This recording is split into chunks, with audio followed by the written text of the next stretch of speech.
guys, so a lot of people have been coming into my stream asking me if I can make a Windwalker guide, so I decided to make one. This video will cover gemming, reforging, talents, glyphs, enchants, and basic spell priority. And to prove to you guys that I'm not some random monk talking out of the blue, I currently have the world record of highest 1v2 player. I have a 1902 rating right now, and I've received the achievement Hotter Streak, all completely 1v2. My current 1v2 win-loss ratio is 901 wins and 66 losses. Why should we believe all this? Well, it has all been live streamed on my Twitch channel, twitch.tv/mercurygaming. So let's start off with the stat priority and gemming. You want to max out agility first, after that try to go for as much crit as possible, after that go for haste, and lastly mastery. And for the gemming you want to go agile primal diamond, which gives you 216 agility and 3% increased critical effect in your meta socket. And in the red slots you want to go for flat 160 agility, and in the yellow slots you want to go for the 80 agility and 160 crit gems. In the blue ones you should go for 80 agility and 80 PvP power. PvP power is not that good anymore, but you don't need a hit because you will get 3.05% hit rating if you buy the right gear and reforge it perfectly. And in the prismatic slot you want to go for 160 flat agility.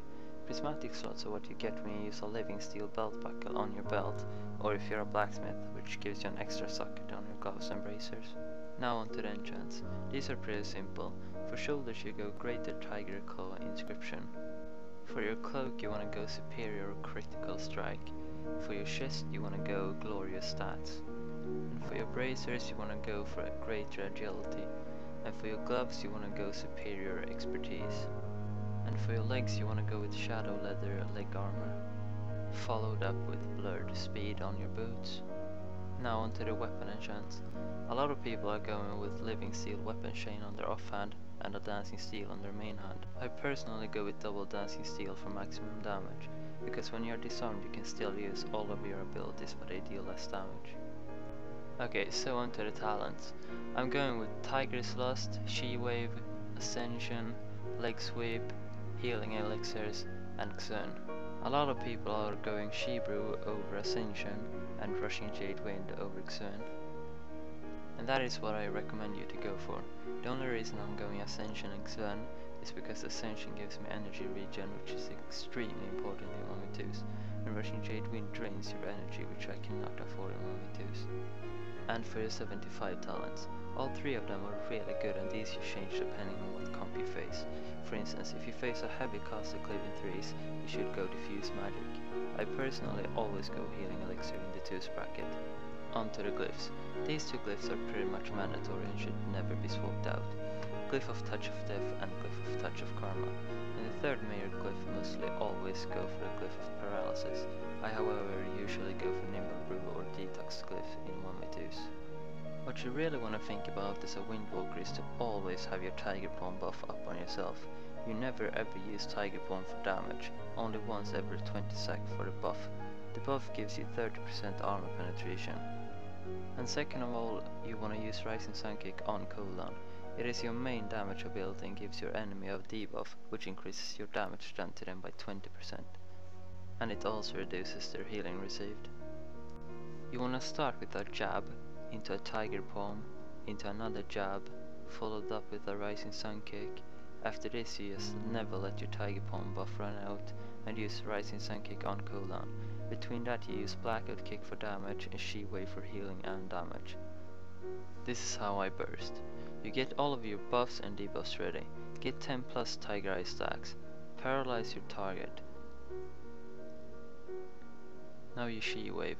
Into a Leg Sweep you pop all your cooldowns into a fast Rising Sun Kick, into a Blackout Kick, into a jab, into another jab, into a full Fist of Fury. And by the time the Fist of Fury ends your Rising Sun Kick will be ready, so you have to spam it.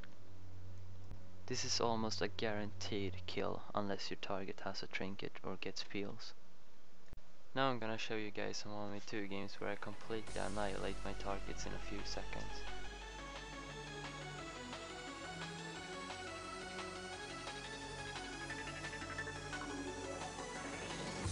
What you see is ever, and we both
really hope you guys learned something. If you wanna watch me live, I stream every day at twitch.tv/mercurygaming.